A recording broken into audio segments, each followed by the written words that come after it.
Hi guys, कैसे हैं आप लोग। होपफुली सब ठीक होंगे। तो आज के इस वीडियो में हम लोग बात करने वाले हैं ममता बनर्जी के बारे में। ममता बनर्जी को इस बार के इलेक्शन हार जाने का इतना डर है कि उन्हें ये सब करना पड़ रहा है।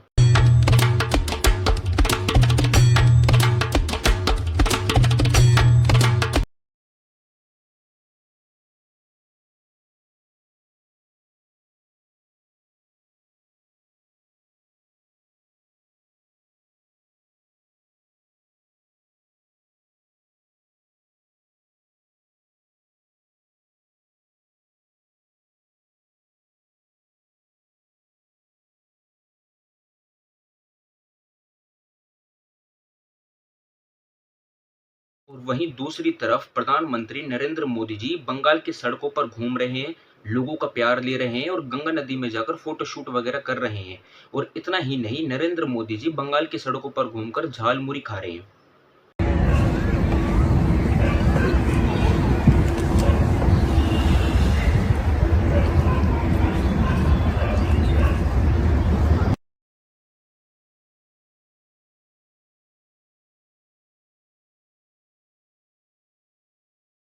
वो कहते हैं ना कि हर एक मास्टरपीस का एक कॉपी जरूर होता है। बीजेपी ने इस बार के इलेक्शंस को लेकर कितनी ज्यादा सीरियस है कि उन्होंने अपने सारे स्पाई एजेंट को ड्यूटी पर लगा दिया है वेस्ट बंगाल के अंदर।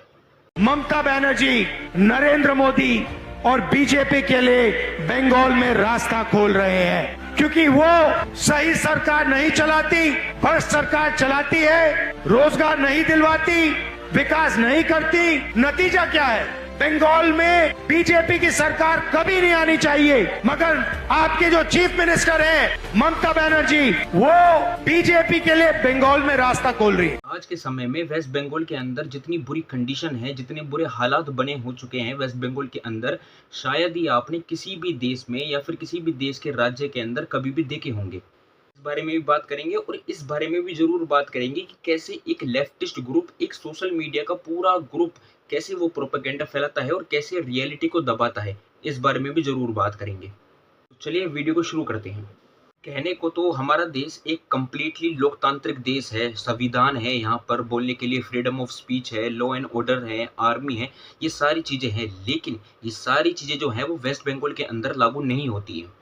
आप लोग खुद सोच कर देखो कि एक देश के, एक राज्य के अंदर इलेक्शन करवाने के लिए 2.5 लाख से ज़्यादा आर्मी के जवानों को डिप्लॉय किया गया, उनकी ड्यूटी को इम्प्लीमेंट किया जाता है ताकि इलेक्शन जो है वो फेयरली हो सके, किसी भी तरीका की वोट चोरी ना हो सके, वोट के साथ छेड़छाड़ी ना की जा सके, ईवीएम मशीन के साथ जो है वो छेड़छाड़ ना किया जा सके, किसी भी तरह की कोई गड़बड़ ना की जा सके। और इवन इतना नहीं, लोगों को डराया ना जा सके, धमकाया ना जा सके, हिंसा ना की हो सके, कोई दंगे वगैरह, इन सब चीज़ों को रोकने के लिए 2.5 लाख से ज़्यादा की जो आर्मी के जवानों की ड्यूटी को वेस्ट बंगाल के अंदर लगाया गया। और इन सारी चीज़ों के बावजूद हालात इतने ज़्यादा खराब है कि 2.5 लाख से ज़्यादा आर्मी के जवान होने के बावजूद 77 से ज़्यादा केस रजिस्टर किए गए हैं टीएमसी के कार्यकर्ताओं के अगेंस्ट में। কিন্তু আমাদের কাছে যেটা কমপ্লেন্ট আসলো, আপনার যেটা আছে ব্ল্যাক টেপ লেগেছে, অ্যাডহেসিভ লেগেছে, স্টিকার লেগেছে, या আপনার যে আছে আতার লাগিয়েছে, যেটা भी আছে, ওটা কমপ্লেন্ট আসছে টোটাল 77 মধ্যে ফালতা অ্যাসেম্বলি সিটে আসছে 32, मगरा हाट असेंबली सीटे আসছে 13, डायमंड हार्बर असेंबली सीट আছে 29 एंड बजबज असेंबली सीट আছে 29। और उन सभी कार्यकर्ताओं के अगेंस्ट में वोट चोरी, ईवीएम मशीन के साथ गड़बड़ करना, उनके साथ छेड़छाड़ी करना, ऐसे सारे एलिगेशंस लगाए गए हैं। लोगों को डराना, धमकाना, हिंसा जो है वो क्रिएट करना, दंगे क्रिएट करना, इन सारे ऐसे एलिगेशंस लगाए गए हैं टीएमसी के कार्यकर्ताओं के ऊपर। इतना ही नहीं, वेस्ट बंगाल के अंदर जब वोटिंग खत्म हो जाती है तो सारी ईवीएम मशीन्स को स्ट्रॉन्ग रूम तक ले जाने के लिए Z+ सिक्योरिटी का यूज किया जाता है ताकि रास्ते में, बीच में किसी भी तरीके की कोई गड़बड़ ना हो सके, ईवीएम मशीन के साथ छेड़छाड़ ना की जा सके या फिर चोरी ना की जा सके।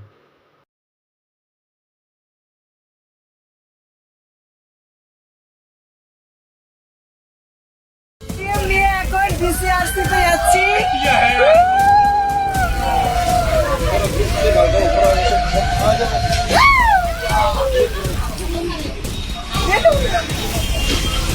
ही नहीं, एक जगह पर वोटिंग मशीन के अंदर बीजेपी के बटन के ऊपर टेप लगा दी गई ताकि लोग उस बटन को ना दबा पाएं और बीजेपी को वोट ना दे सके। और ये सारा का सारा कांड जो है वो टीएमसी के कार्यकर्ताओं के द्वारा खेला जा रहा है वेस्ट बंगाल के अंदर। 221 নম্বর পিএস বাসুদেবপুর এপি ভোট চলাকালীন এই অবস্থা হয়েছে। আমি সেক্টর অফিসারকে ইনফর্ম করেছি, সেক্টর অফিসার আসছেন বলেছে। আসুন এদিকে, আসুন আসুন, দেখুন 3 নম্বর বোতামটা ব্লক করা আছে কিনা। ব্লক করা আছে তো? ব্লক করা আছে তো? 3 নম্বর ব্লক করা আছে তো? দেখে যান 3 নম্বর ব্লক করা আছে কিনা। ব্লক করা আছে কিনা দেখে যান। ব্লক করা আছে তো? ব্লক করা আছে তো? আছে তো? আপনার কি নাম কি দেখি, আইডেন্টি কার্ড দেখি, আইডেন্টি কার্ড দেখি।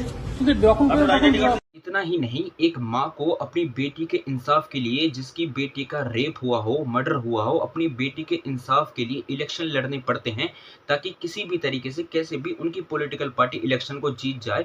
और ना सिर्फ उनको बल्कि सभी माओ को जिनकी बेटी के साथ गलत हुआ है वेस्ट बंगाल के अंदर या फिर रेप हुआ हो, उन सभी को जो है वो इंसाफ मिल सके। Devnath, mother of RG Kar rape murder victim Abhaya, was announced as the BJP candidate from Panihat. But the question for many voters will remain, will this be seen as a fight for justice or politics at play? देखिए, जितना कठिन वो step ली है, ये decision लेना is very much difficult for anyone. ये लोग की लाइफ में और कुछ बचा ही नहीं है। जस्ट एक ही होप है कि जो विचार इनको नहीं मिला, जिनका मांग ये लोग काफी 2 साल से कर रहे, और कोई बेटी के साथ ऐसा ना हो, ये निश्चित कर पाए। मतलब एक बेटी तो इन्होंने खोया है, अब बंगाल की जनता, भारतवर्ष की माँ बेटियां इनको माँ मान ली है, तो इनके कंधों पे अभी लाखों बेटियों का जिम्मेदारी है। तो इनको बंगाल के लोग, अभी हम बंगाली में बोलते हैं कि साहसेर प्रतीक, मतलब वो हिम्मत दिखाने वाली एक औरत जो पत्थर बन चुकी है, जिनके अंदर कोई फीलिंग्स नहीं है अभी, इनसे टीएमसी के कार्यकर्ताओं के द्वारा हिंदुओं के घर जा जाकर उनको धमकी दी जा रही है कि वो किसी भी तरीके से बीजेपी की मदद ना करे, ना ही उन्हें बीजेपी को वोट देकर इलेक्शन जितवाने में मदद करे। अगर वो कैसे भी करके इलेक्शन जितवाने में बीजेपी की मदद करते हैं तो इलेक्शन खत्म हो जाने के बाद इस सारी चीजों का हिसाब जो है उनसे वसूला जाएगा। পদ্মফুলেও ভোট দেওয়া যাবে না। যদি ভোট গন্ডগোল হয়েছে তাহলে ভোট যাওয়ার দরকার নাই, বাড়িতে আমি রসগোল্লা ছানা বড়া পাঠিয়ে দেবো। আর আমাদেরকে জিতিয়ে যদি কাজ করাতে হয় প্রত্যেকটা বিষয়ে, পাড়ার ছেলে পাড়ার লোক যারা তৃণমূল করে মানুষের পাশে থাকে 24 ঘন্টা, তাদেরকে ভোট দিতে হবে। এবছর যেন ভোট নষ্ট না হয়, পরিষ্কারভাবে বলে দিচ্ছি, খাতা এন্ট্রি করা থাকবে কোন বাড়ির কে ভোট দিচ্ছে, আমরা সব মোটামুটি আমাদের ক্যামেরা থাকবে। এবার যা ভোট হবে সব লাইভ হবে। আমরা গতবারও আরামবাগ হেরেছিলাম, গোঘাট হেরেছিলাম, খানাকুল হেরেছিলাম, পুরসুরা হেরেছিলাম, কিন্তু উদারতা পার পেয়ে গেছিলে। এবার আমি নিজে দায়িত্বে থাকব।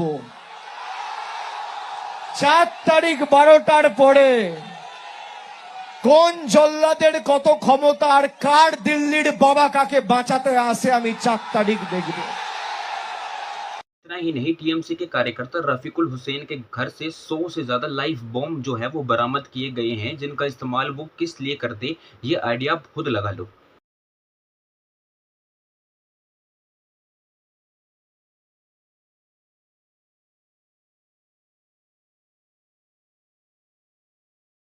और ना सिर्फ वेस्ट बंगाल के अंदर हिंदुओं को डराया जा रहा है, बल्कि अमित शाह जो हमारे गृह मंत्री है उनको भी धमकी दी जा रही है।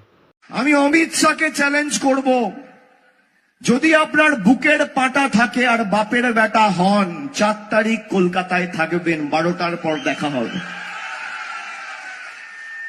কত বড় গুন্ডা আপনি আর কত আপনার ক্ষমতা, 4 তারিখ দেখা হবে। খেলা তোমরা শুরু করেছো, শেষ তৃণমূল করবে। इसके अलावा टीएमसी के कार्यकर्ता, टीएमसी के प्रवक्ता रिजू दत्ता जो हैं, उन्होंने धमकी दी है अजय पाल शर्मा को, जो कि एक आईपीएस है यूपी के अंदर। अब हुआ क्या कि अजय पाल शर्मा जो कि आईपीएस है यूपी के अंदर, जिन्हें सिंघम के नाम से भी जानते हैं, उनको जो है वो वेस्ट बंगाल लाया जाता है, उनकी ड्यूटी को वेस्ट बंगाल के अंदर लगाया जाता है ताकि सारी चीज़ें जो हो रही है वो सिस्टमेटिकली तौर पे हो सके और सारी की सारी चीज़ों को एक लॉ एंड ऑर्डर के साथ में फॉलो किया जा सके। इसलिए अजय पाल शर्मा की ड्यूटी को इम्प्लीमेंट किया गया वेस्ट बंगाल के अंदर। लेकिन टीएमसी के प्रवक्ता रेजू दत्ता का कहना है कि इलेक्शन खत्म हो जाने के बाद वो अजय पाल शर्मा को यूपी से घसीटते हुए वेस्ट बंगाल के अंदर लेकर आएंगे, उनसे हिसाब वसूला जाएगा और जितने भी लॉ एंड ऑर्डर को ये फॉलो करने की बात करें उन सारे की सारी चीज़ों का जो है वो हिसाब वसूला जाएगा। कुछ इस तरीके का लॉ एंड ऑर्डर आज के समय में वेस्ट बंगाल के अंदर फॉलो किया जा रहा है। आप जितने बड़े पुलिस ऑब्जर्वर हो, आप जितने बड़े ऑफिसर हो, जिस राज्य से हो, जो बीजेपी का नेता आपके सर के ऊपर हो, कोई बचा नहीं पाएगा। आपको घसीट के बंगाल लेके आएंगे, हम एफआईआर करेंगे, चार्जशीट करेंगे और कोर्ट में आपको पेश करेंगे और कानून का पूरा क्षमता आपके ऊपर लगाया जाएगा। इतना ही नहीं, कांग्रेस के एक कार्यकर्ता को टीएमसी के कार्यकर्ताओं के द्वारा जो है वो जान से मार दिया गया। इन सारे रियलिटी को दिखाने के लिए आखिरकार कोई भी सामने आकर खड़ा नहीं होता है। सब के सब जो है वो चुप हो जाते हैं जब बात आती है वेस्ट बंगाल के अंदर। इन जितने भी सारे सोशल मीडिया इन्फ्लुएंसर है जो कि अपने आप को न्यूट्रल दिखाते हैं और जो कहते हैं कि मोदी जो है वो डिक्टेटरशिप लाना चाहते हैं, मोदी डिक्टेटर है और मोदी फलाना मोदी ये वो, आज वो वेस्ट बंगाल के अंदर जाकर देख लिए और आपको खुद पता चल जाएगा कि रियलिटी क्या है। सारे सोशल मीडिया इन्फ्लुएंसर में से एक सोशल मीडिया इन्फ्लुएंसर है जिनके चैनल का नाम है देशभक्त नाम से, जो कि अपने आप को न्यूट्रल दिखाने की कोशिश करते हैं और मेरे अकॉर्डिंग इनसे बड़ा देशद्रोही आज तक कोई पैदा नहीं हुआ इंडिया के अंदर। इन्होंने वेस्ट बंगाल के ऊपर कितनी सारी वीडियोस बना दी, ममता जी के ऊपर, इलेक्शन कमीशन के ऊपर, मोदी जी के ऊपर, लेकिन इन्होंने ग्राउंड रियलिटी को दिखाने की एक बार भी कोशिश नहीं की। आखिरकार असलियत में वेस्ट बंगाल के अंदर चल क्या रहा है। इनका कहना था कि इतने सारे आर्मी के जवानों की ड्यूटी को आखिरकार क्यों इंप्लीमेंट किया गया वेस्ट बंगाल के अंदर। तो इसका भी रिजल्ट इसका जो आंसर है वो आपकी आंखों के सामने है कि क्यों इतने सारे जवानों की ड्यूटी को जो है वो लगाया गया है वेस्ट बंगाल के अंदर। जितने भी 2 कौड़ी के हराम के सोशल मीडिया इन्फ्लुएंसर है जो कि अपने आप को न्यूट्रल दिखाने की कोशिश करते हैं, इन लोगों का सिर्फ एक ही काम है, वो है प्रोपेगेंडा फैलाना, एक नैरेटिव सेट करना हिंदुओं के अगेंस्ट में, हिंदुओं को एज अ विलन शोकेस करना और सिर्फ हिंदुओं के अगेंस्ट में ही वीडियो बनाना। ये लोग जब चुप हो जाते हैं, गूंगे हो जाते हैं, बहरे हो जाते हैं, जब हिंदू विक्टिम होता है, जब भी पूरे देश के अंदर हिंदुओं के साथ कुछ भी गलत होता है तो ये लोग उनके ऊपर वीडियो नहीं बनाते हैं। और यही आखिरी मौका है हिंदुओं के पास कि वो अपनी वोट देकर इलेक्शन को जो है वो बीजेपी की जीतने की मदद करे और अपना और अपने बच्चों का जो है वो फ्यूचर सिक्योर करे।